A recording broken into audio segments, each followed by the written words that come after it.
met a homeless man on the street. He passed away in a warehouse fire that was deliberately lit.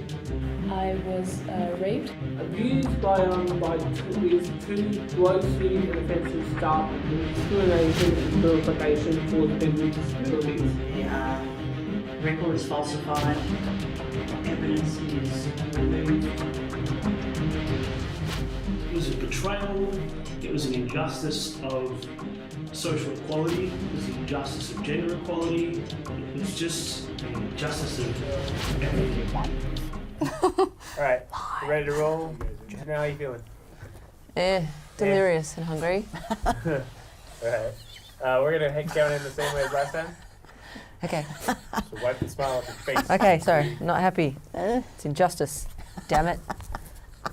Alright. Fucking fuckers, fuck. Put that on. Right, that goes on. Alright. Begin, can't move. In 3, 2, 1.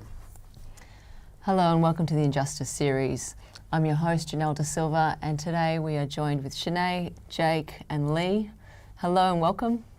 Hello. Hello. Hi. Shanea, can you tell me, what is your story of injustice today? Compassion is a lacking commodity on this planet. It comes when we all take the time to understand others and give what we wish to receive. But this world still remains a beautiful planet marred by dark corners. Change is possible, so long as we acknowledge those in need and love and respect each other. We emphatically welcome Shanea back to continue to discuss her story of survival as she gallantly challenges the hate and pain that comes from rumours, abuse and a neglectful justice system, to prove to all of us that silence empowers dark forces and that only love can end pain. So basically, most of my life I've been bullied in different ways. It basically started in high school. I was sexually abused, and this boy went to my school. He was new and he decided to spread a rumour, and I was known as what you would call a slut, basically.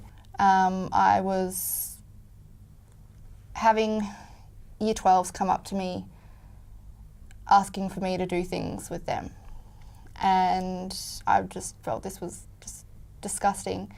So I became friends with this one guy at my school, and I was also friends with his ex-girlfriend. Her ex-boyfriend actually came to like me, and somehow she found out and turned it around and was saying that I was trying to chase after him. One day I went down to the train station to go meet somebody after school, and somebody saw me and they ended up telling this girl and her friend at the time where I was. So they came down and confronted me about this, thought that I was chasing after this guy, and even turned around and said that I looked pregnant and I was a slut and this and that. And next minute, I was being pounded to the back of the head several times for what felt like a minute. I was very, very disorientated. Called my mum and explained to her what happened, told her I was going to the police station. For 3 months, I was hounding them on getting the footage of what happened, because I knew there were, right where it happened, there were CCTV cameras. 3 months later, they got back to me and said, sorry, we've left it too late, there's nothing we can do. So I wasn't able to get an AVO or anything against them. For 2 whole months, I refused to go anywhere without either my brother, or if I was with family, or a boyfriend. I missed out on a week of school, and when I went back, people just completely turned against me. I had no friends. I was sitting in class just bawling my eyes out because I had no one. I was just feeling so lonely and unwanted. Throughout my whole schooling, I was a year 7 slut, year 8, year 9, year 10, and then, all out of school. I'd meet people through friends and try and make friends and get to know people, and they'd already know me from these rumours. Years later, I was about 19 or something. I was at the front of the Ringwood clubs, and I drove by Maroondah Highway and threw a whole tub of cream out their window. I was severely concussed. I nearly died. It hit me between the ear and the temple. I was fortunate that my partner at the time actually caught me. If he hadn't have caught me, 2 blows to the head, I would have been dead.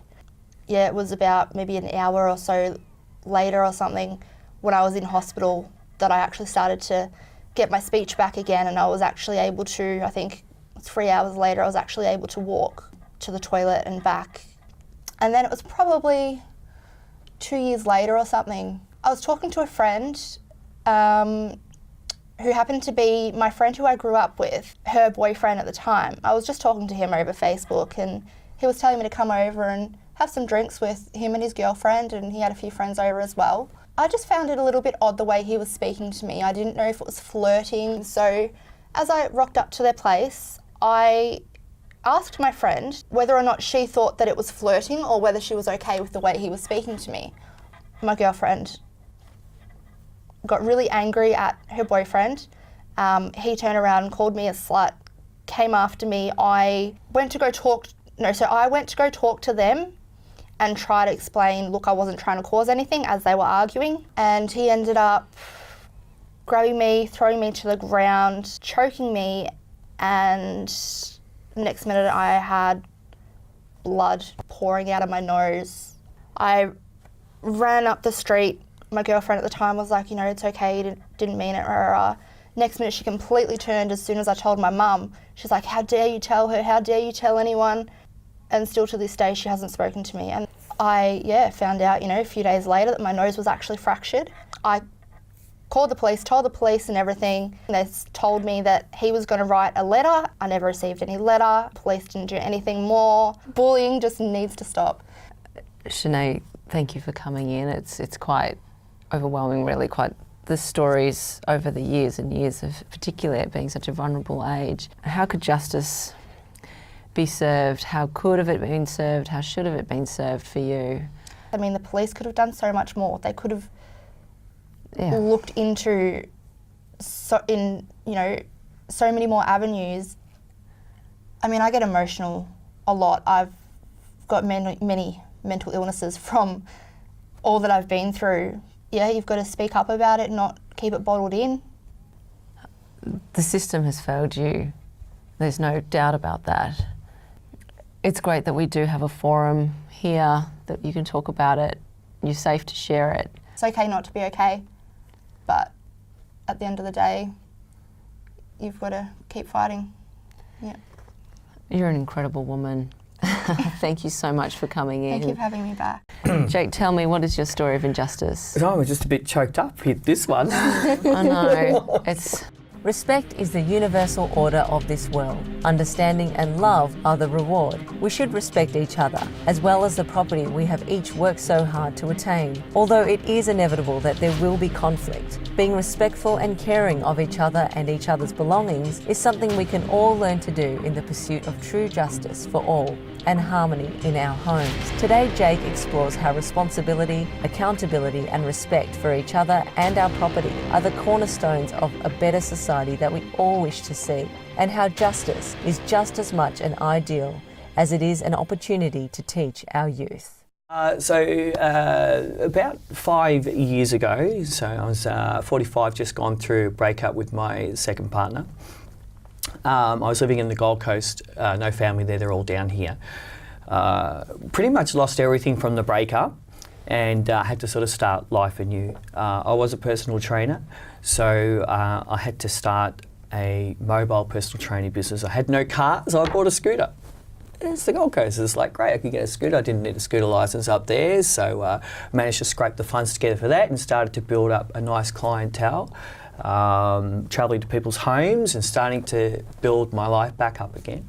One day I had to leave the scooter at the train station, travel to Brisbane, and then after coming back I found the scooter had been vandalised to the point where it was just a write-off. Okay, that's fine, we go, so, it had insurance and all that sort of stuff. But, insurance takes a while to come through. I now had no means of transport to get to my job. There was the CCTV footage there, so I managed to get hold of that through the police after doing everything right and reporting it. And they told me it was minors, so a group of minors. I'm like, okay, so what happens now? Do we go to court? Do they get charged? I've never had this happen. Do they pay? Nothing we can do, sir. They're minors. They'll just get told of what they've done. They don't get a record. They don't get charged. Nobody's responsible. But they are responsible. They did it. It's in pieces. I have nothing left. So that's rubbish. How the hell can somebody get away with that? You know, I don't care how old they are and what they've done. They have taken somebody's property. They've damaged it. You know, they've put a big dent in a part of my life where I was already pretty low after, you know, I was a 3-year relationship, you know, trying to get through that and no family there, and then had to build my business up again, and now the business has dropped down. So after that, I just left everything, came back to Melbourne and started again for about the 10th time in life, as you do. And that's fine. I mean, you move on, but it's injustice. I'm sorry. Someone has to pay. Parents, as far as I'm concerned, it's the parents' responsibility. They should have known where their kids were. You know, this is like 2 a.m. in the morning. These 13-year-olds are at a train station, you know, drinking and smoking. Well, Jesus, if I did that in my day, I wouldn't be here. Okay, Mum would have me locked up somewhere. It's an interesting point that you raised, Jake, about teenagers today and parenting. It's a big call to say that the parents should know where their kids are. I don't know. I think a lot of teenagers work their way around to be wherever they want to be. Yep. And I'm wondering how well equipped parents are these days to. You can't give your child a little backhand across the head. Why not? It's an injustice. No, but you know, like you said, in your day there would be a repercussion. What kind of repercussion would that have been? It would be, well, we wouldn't be able to watch TV. We'd have something taken off us. My $5 a month pocket money, I wouldn't get it. Right. So, and you can't say you don't know where your kids are. You only have to look at their Instagram. I mean, let's be serious now. But they've got how many accounts? They've got the account that you Insta, have. Facebook. I mean, if you're smart, you've got a tracking on your Find My Phone. There's got to be a way. And it's not just that. It's. I'm not. Please don't get me wrong. I'm not blaming parents. I'm not a parent, but I've got 11 nephews and nieces. I've got 5 brothers and sisters, and I'm a pretty damn good uncle to them. And it's about teaching the respect and the values as well. And I know we're kids, you know, we go off and do things like that, but this is 2 o'clock in the morning. And in the end, if they were good parents, they would have come up to me and apologised for what their kids did. How can we make this right? Is that how you feel justice could or should have been served in the best way for you? Absolutely. You know, the kids don't need to be charged. I understand. You know, I don't want to ruin somebody's life or something like that. But you've stolen from me. It's illegal what they've done. They've broken the law. So, and we keep going on about people that break the law and, you know, they don't get enough jail time when they do things or whatever. Well, why did these, and it was 3 kids, break the law and walk away? So how important to you is consequence for people who have perpetrated or created an injustice? Extremely important. I mean, you know, we won't go into all the other stories, but, you know, I've been held up at gunpoint and I've been in other issues and things through my life where people have broken the law and caused discomfort for me and members of my family. Otherwise, let's just throw away the laws and just do whatever we want. What's the use of having the laws there? Or we'll just bring our superheroes back to tackle everything. All the mothers. Yeah. All the grandmothers. Grandmother, oh yes. So what can you say to anyone out there who's experienced something like this that you've been through? I could tell to the other people, so the parents of these kids, if they were responsible, I want to put this in a way that, I don't know the parents because I never got to meet them, okay? If I had a child and they did something like that, I would take ownership and say, how could we do this? How could we fix something? Because I understand my child has put you in a position that you don't want to be in. And I think from that side of thing, that's offering the justice. And then what they do to teach their kids a better lesson is up to them in their own personal thing. As far as being the victim, it really was, my hands were tied. There is absolutely nothing I could do. I had to just forget it and then move on with my life, really. because I did everything right. Insurance claim went through and told the police and, did all of the reports and everything.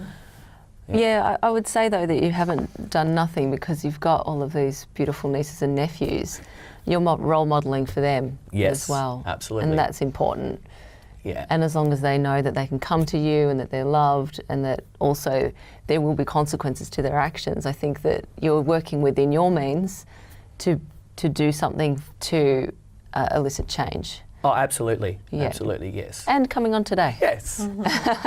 So thank you, Jake, so much. You're welcome. And your story is just as valid. I know that, we have all these different types of stories of injustice and it's everyone is important.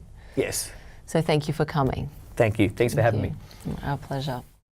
Now, Lee, welcome back. Thank you. Nice to be back again. It's great to have you. When those who are meant to protect you and your loved ones are corrupt, there is little recourse in our current legal and health systems for getting justice. It is easy to see that the power in our political systems cannot be overcome by willpower alone. So rebels and vigilantes can sometimes be guides for justice in this often unjust and complicated world. And where information can be a weapon, staying sharp becomes the tip of the spear. So sometimes spear throwing is an option to disarm the corrupt powers that be. Injustice is humbled to welcome back Lee today, who speaks of the injustices forced upon her and her brother and how her call to action could be the key to greater justice for our loved ones, especially for the vulnerable ones. I understand that you've had a gag order lifted since we've last spoken. Correct, so I can now speak more openly about the horrendous situation that I find myself and another family member in. As briefly as I can, starting at the start, I have a brother who has some disabilities. He was placed in what I call care facility, or I now call them no care facility, when my mum passed away, who at the time was his full-time carer. I must say though, prior to this, I had been his carer for quite a long time as well, and both my brother and my mother were living under my roof, not the other way around. So I think I proved myself to be a very considerate and caring person for a very long time. My mum passed away, leaving me really as the only person who was concerned in the family enough to actually take on board the carer's role, because there was no other family members and no friends that stepped up to the plate to offer any assistance. Things like this make us stronger, don't they? Yes. Right? So unfortunately, which was a really horrendous situation, my brother was placed in a facility, and that's when life became hell. More so for him than me. He was living the hell of living inside, having some horrendous things done to him, and it continues to this day because of the corrupt legal and health system that we all live in. And I have to say at this point, anybody who thinks that the health and legal system is here to help you, I would suggest that you do some really serious research into what's really going on in those systems. I think there's too many naive, ignorant and deluded people thinking that these systems are here to help us. My experience with now approximately 8 years of very heavy research into these systems, guided by people, professional people, by the way. This is not just hocus pocus, this is not bogus, this is not conspiracy, this is facts we're talking about, that have led me to realise and have lots of hardcore evidence, let alone hypothetical stuff to put icing on the cake, that prove things such as records falsified, evidence is removed. This is by medical people, by police, by even as high as so-called commissioners, and all the cans of worms that have been opened up as a result of realising and being involved in these situations, all for the sake of trying to help my brother lead the best quality life that he possibly can.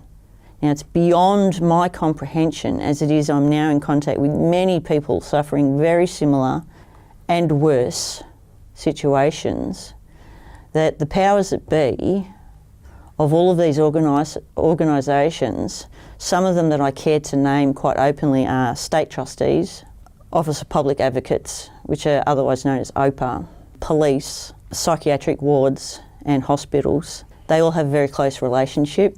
As a barrister actually said to me, They all sleep together, literally. They hang out at pubs together, they talk together. A lot of the time, cases are resolved even before they get to court. People need to be informed. People need to wake up to themselves and learn about what's really going on out there. There's just far too much corruption going on. There's far too many innocent people, such as my brother, who to this day is suffering because of the system. I've been blocked many times purely because I'm speaking up. I'm the squeaky wheel, okay, and proud to be, might I add. Because the more these people and these organisations tell people like me not to do that, not to talk, the louder I'm going to get. It's a disgrace what's going on out there, that people are silenced by many means. The abuse, the types of abuse, and I don't know if people are aware what types of abuse, what are considered abuse, but there's all sorts of types of abuse. There's physical, there's emotional, there's financial, there's spiritual, the list goes on. The people that are the most vulnerable are suffering the most abuse. At least we have the ability to speak up. We would suffer a lot less abuse than the vulnerable that cannot speak for themselves. It's appalling. People need to pay attention to what's going on. People need to ask questions and talk. Get it out there and learn, research and talk. People need to be more honest. People need to do their jobs. People need to stop being so greedy. I think those are three really key elements to us having a more just society, not just systems, but society. What can people do who are in your position, who have parents, siblings, family, partners that are in care or non-care? The fact of the matter is, you get to a certain point and it stops. There's either not enough funding, we're too busy, we can't help you, you don't fit into our category, you're too far away, they can't speak for themselves, therefore we don't actually know what is really going on. And frankly, the bullshit just goes on and on and on and on. The first thing I would suggest is that we have a royal commission into the abuse of people, vulnerable people, in facilities. We are now in the midst of, or probably at the tail end of, the Banking Royal Commission, which has blown open how much corruption there is in the financial system, which rides on the shirt tail of all these other organisations, mostly governed by the government, siphoning the general public's funds to pay for them. I would like a Royal Commission, and I know there's plenty of others out there that also want a Royal Commission. From that, that's going to open up a lot of other avenues. Thank you, Lee. You're I welcome. think that that's a great way for us to wrap up our chat today. I'm really, really grateful that you've all come in and shared your stories. A Royal Commission would be working from the top down and the best way to go. And it just needs support. That's all we need to get a Royal Commission underway. We just need enough support, and there's enough people out there that are sick to death of these things happening. We'll see what Injustice can do about this. Watch this Awesome. space. Thank you. You so much for coming. I'm Janelle De Silva. This is the Injustice series. Thank you.